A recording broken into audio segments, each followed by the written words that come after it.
तो भाई लोग नमस्कार, एक बार फिर से आप सभी के बीच स्वागत करते हैं भोजपुरी स्टोर चैनल में। आप लोग के बीच एक वीडियो चल पा रहा होगा जिसमें आप लोग भोजपुरी के दबंग स्टार खेसारी लाल यादव और राकेश मिश्रा को देख पा रहे होंगे।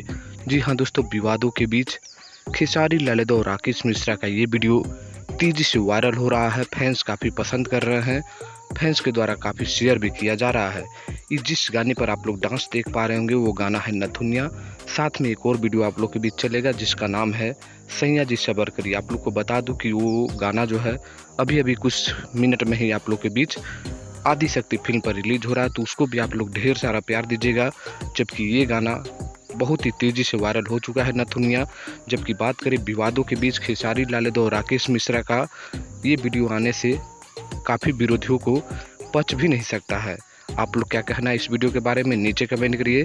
क्या एक नया वीडियो राकेश मिश्रा और खेसारी लाल यादव का गाना के तौर पर आना चाहिए? तो नीचे कमेंट करिए। ये वीडियो पसंद लगा तो लाइक करिए, शेयर करिए। मिलते हैं नेक्स्ट वीडियो में, तब तक के लिए धन्यवाद।